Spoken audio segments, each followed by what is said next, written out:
नमस्कार दोस्तों, स्वागत है आपका स्टडी 54 चैनल में। आज हम जानेंगे इंडिया वियतनाम ग्रोइंग रिलेशंस के बारे में। अभी हाल ही में इंडिया वियतनाम समिट 2020 कंडक्ट हुआ।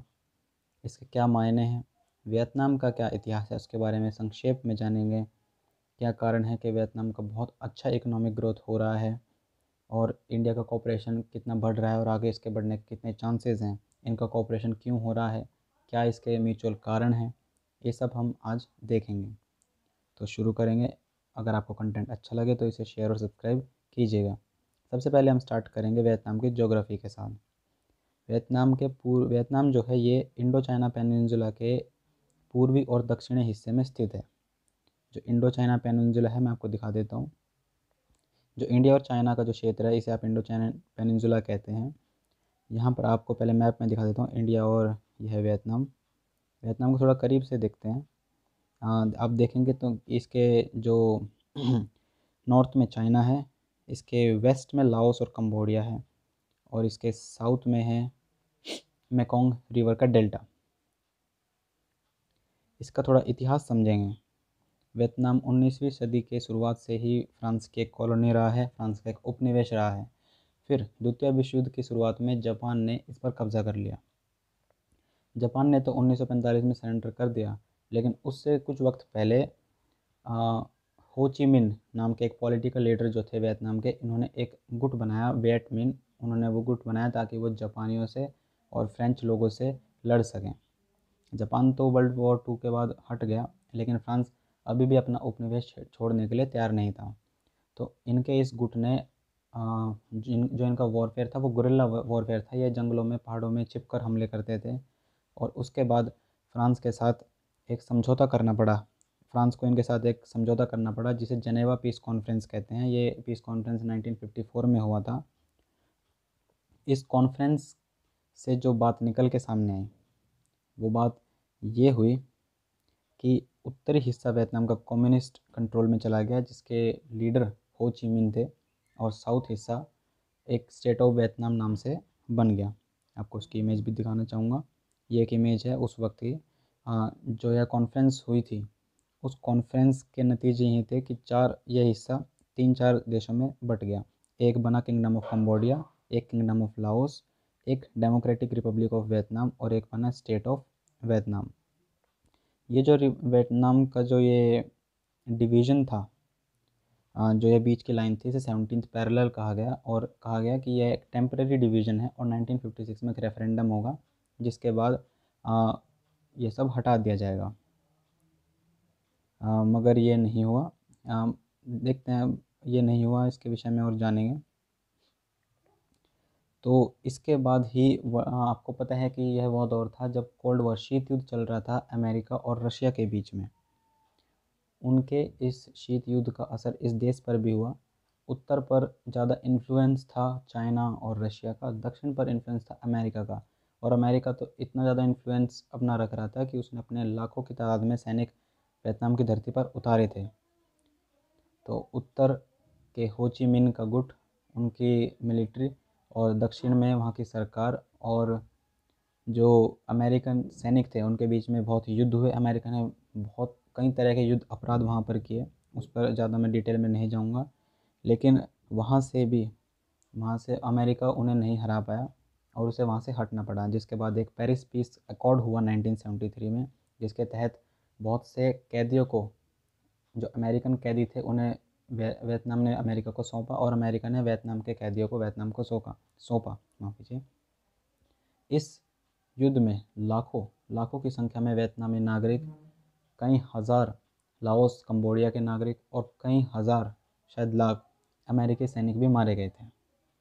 1975 में साउथ वियतनाम की हार हुई थी। वहाँ का जो राजधानी थी साइगोन, वहाँ पर उत्तरी वियतनाम के सेना वहाँ पर पहुँच चुकी थी और उन्होंने वहाँ पर कब्जा किया और उसे एक कम्युनिस्ट देश घोषित कर दिया। तो इस तरह वियतनाम का निर्माण हुआ। इससे संबंधित मैं आपको एक इमेज भी दिखा देता हूँ। ये पीस अकॉर्ड साइन हुआ था। तो ये इसका इतिहास था जब यह वियतनाम एक देश के रूप में बन चुका था। उत्तर और दक्षिण ख़त्म होकर पूरा देश वियतनाम हो गया था। यह एक कम्युनिस्ट देश बना जिसके पहले राष्ट्रपति हो ची मिन बने थे। इसकी इसके बारे में थोड़ा और जान लेते हैं इस देश के बारे में। इसकी कैपिटल है हनोई। इसका सबसे बड़ा शहर हो ची मिन सिटी है। ये हो ची मिन सिटी वही है साइगोन। साइगोन का नाम बदलकर हो ची मिन सिटी रख दिया गया था। इस देश की करेंसी डोंग है। यह करेंसी बहुत ही कमज़ोर है। एक भारतीय रुपये में मैं पूरा सही से नहीं जानता, लेकिन 200-300 रुपये के आसपास एक रुपये में 200-300 डोंग आ जाते हैं। वहाँ का नेशनल फ्लावर लोटस है। नेशनल एनिमल वाटर बफेलो है और नेशनल लैंग्वेज वियतनामीज़ है। ये लोटस की एक इमेज है। ये बफेलो वियतनाम से वहाँ का ये नेशनल एनिमल है। तो वियतनाम की ग्रोथ के बारे में जानते हैं। जब उत्तर और दक्षिण का रीयूनियन हुआ, ये एक कम्युनिस्ट स्टेट बन गया, तो 10 वर्षों तक इस देश ने खुद को आइसोलेट करके रखा इकोनॉमिकली और पॉलिटिकली बाकी दुनिया से। लेकिन उसके बाद यहाँ की कम्युनिस्ट पार्टी ने बहुत से इकोनॉमिक और पॉलिटिकल रिफॉर्म्स लाने स्टार्ट किए। इनका ज़्यादा फोकस चाइना का जो कम्युनिज़्म है, रशिया का जो कम्युनिज़्म है, उससे हटकर इनका फोकस सोशलिज़म की तरफ रहा। इन्होंने बहुत से अच्छे अच्छे रिफॉर्म्स ये लेकर आए और इन्होंने एक फ्री मार्केट पॉलिसी को इम्प्लीमेंट करना स्टार्ट किया, जिसकी वजह से इकॉनमी इम्प्रूव हुई और ऑयल एक्सपोर्ट यहाँ से बहुत अच्छे हुए, रेवेन्यू बहुत अच्छा हुआ और बहुत सारा फॉरेन इन्वेस्टमेंट भी इस कंट्री में आया। और इसी का नतीजा था कि अमेरिका, जिससे यहाँ के लोग बहुत नफ़रत करते थे, 1990 के दशक में उनके साथ भी डिप्लोमेटिक रिलेशंस इनके फिर से स्थापित हो गए। इन बहुत सारे सक्सेसफुल रिफॉर्म्स की वजह से वियतनाम का बहुत अच्छा जीडीपी ग्रोथ रेट रहा, कंसिस्टेंट जीडीपी ग्रोथ रेट रहा और दुनिया के सबसे तेज़ ग्रोइंग कंट्रीज़ में रहा। 2010 तक वियतनाम ने 178 कंट्रीज़ के साथ डिप्लोमेटिक रिलेशन स्टैब्लिश कर लिए हैं और ये बहुत से बड़े बड़े इंटरनेशनल ऑर्गेनाइजेशन का हिस्सा है, जैसे कि संयुक्त राष्ट्र, यूनाइटेड नेशन, आसियान, जिसे association of south east Asian nation कहते हैं, Asia Pacific economic cooperation forum और वर्ल्ड ट्रेड ऑर्गेनाइजेशन, इन सब का ये हिस्सा है। तो उनकी जो नीतियाँ थी, उनकी नीतियों से वियतनाम ने बहुत तरक्की की और यह देश बहुत जल्दी डेवलप हुआ, बहुत अच्छे से डेवलप हुआ। तो इंडिया और वियतनाम के रिलेशन क्या है वो भी समझेंगे। इसका थोड़ा बैकग्राउंड समझते हैं। इंडिया का वियतनाम के साथ एक कॉम्प्रिहेंसिव स्ट्रेटेजिक पार्टनरशिप है जो इनिशिएट हुआ था 2016 में। आप जानते हैं भारत के प्रधानमंत्री मोदी जी थे। असल में इससे पहले रिलेशनशिप बहुत पहले इससे पहले डेवलप हो चुके थे। इंडिया ने अपना काउंसिल जनरल्स ऑफिस हनोई में 1956 में ही खोल दिया था। वियतनाम ने इंडिया के साथ डिप्लोमेटिक रिलेशन 1972 से स्टार्ट किए। वहाँ पे इन्होंने 1972 में भारत में अपना डिप्लोमेटिक मिशन स्टैब्लिश किया और जब अमेरिका वियतनाम के अंदरूनी मामलों में दखल कर रहा था, तब इंडिया ने इसका अपोज़ किया था। इंडिया उन गिने चुने देशों में था जिसने उसका बहुत पुरज़ोर विरोध किया था कि अमेरिका को ऐसा नहीं करना चाहिए। उसके बाद रिश्ते और अच्छे हुए जब 1990s के दशक में, 1990 के दशक आते आते भारत ने एक पॉलिसी, लुक ईस्ट पॉलिसी को अपनाया और उसके तहत साउथ ईस्ट एशियन कंट्रीज़ के साथ अपने रिलेशंस को सुधारा। वियतनाम बहुत ही अच्छे से ग्रोथ करने वाली कंट्री थी, तो एक बहुत ही अच्छा एक पार्टनर, इकोनॉमिक पार्टनर ये उभर के आया इंडिया के लिए। इकोनॉमिक कोऑपरेशन के लिहाज से इंडिया ने आसियान के साथ एक India free trade agreement sign किया हुआ था और इंडिया जानता है कि वियतनाम एक रीजनल पावर है साउथ ईस्ट एशिया में। वहाँ पर एक बहुत ही अच्छा पॉलिटिकल स्टेबिलिटी है। भले ही वहाँ पर कम्युनिज़्म है, वन पार्टी रूल है, लेकिन जो रूल करने का तरीका है वो सोशलिज़म है। ऐसा नहीं है कि वहाँ पर करप्शन नहीं है या और प्रॉब्लम्स नहीं है, प्रॉब्लम बहुत सारी हैं, लेकिन इंडिया का एक पोटेंशियल, एक बहुत ही अच्छा पार्टनर उस क्षेत्र में वह बन सकता है। और उससे भी अच्छी इंप्रेसिव बात यह है कि उनका एक ट्रेड सरप्लस है। अब पूरी दुनिया में ग्लोबल ट्रेड अब कोलैप्स कर रहा है, खासकर ये कोविड-19 के दौरान, लेकिन अब भी माफ़ कीजिए, वियतनाम का जो ट्रेड है वो बहुत अच्छा ग्रो कर रहा है। उनकी मिडिल क्लास इम्प्रूव कर रही है, स्टेबल है और एक बहुत ही अच्छा मार्केट प्रोवाइड करती है। हाँ, इंडिया के लिए वहाँ पर ऑयल एक्सप्लोरेशन के बहुत ज़्यादा चांसेस हैं और वियतनाम चाहता है कि इंडिया वहाँ पर ऑयल एक्सप्लोरेशन करे। इससे वह लेजिटिमाइज़ कर लेगा कि वहाँ का जो क्षेत्र है वो उन्हीं का है, उनका अपना खुद का ज़ोन है, अपना इकोनॉमिक ज़ोन है। ये भी एक अच्छा तरीका है। जैसे अगर भारत अपने क्षेत्र अरुणाचल प्रदेश में या फिर लद्दाख में जापान और अमेरिका के लोगों को भेजेगा, तो वह उस क्षेत्र को लेजिटिमाइज़ करता है कि हाँ, यह हमारा क्षेत्र है। तो ऐसे ही वियतनाम कर रहा है। हाँ, ये तो रही इकोनॉमिक कोऑपरेशन की बात। थोड़ा डिफेंस के बारे में भी जानेंगे। डिफेंस कोऑपरेशन में वियतनाम चाहता है कि इंडिया सपोर्ट करे उसको, उसकी आर्म फोर्सेस को मॉडर्नाइज़ करने में, आधुनिक बनाने में। वियतनाम बहुत से उपकरण हैं जो भारत से ख़रीदने में इंटरेस्टेड है, जैसे कि Akash, surface to air system, Dhruv advance light helicopter और ब्रह्मोस मिसाइल, ये सब वो ख़रीदना चाहता है। और इतना ज़्यादा डिफेंस कोऑपरेशन क्यों हुआ चाहता है? क्योंकि एक चाइना फैक्टर भी है बहुत इंपॉर्टेंट। दोनों ही देश जानते हैं कि चाइना एक एग्रेसिव कंट्री है और एंक्रोच करता है देशों की टेरिटरीज़ में। तो जैसे कि कहावत है कि दुश्मन का दुश्मन दोस्त होता है, ये भी एक फैक्टर है। मतलब ये तो मैं एक उदाहरण दे रहा हूँ, ऐसे ही एक कहावत है।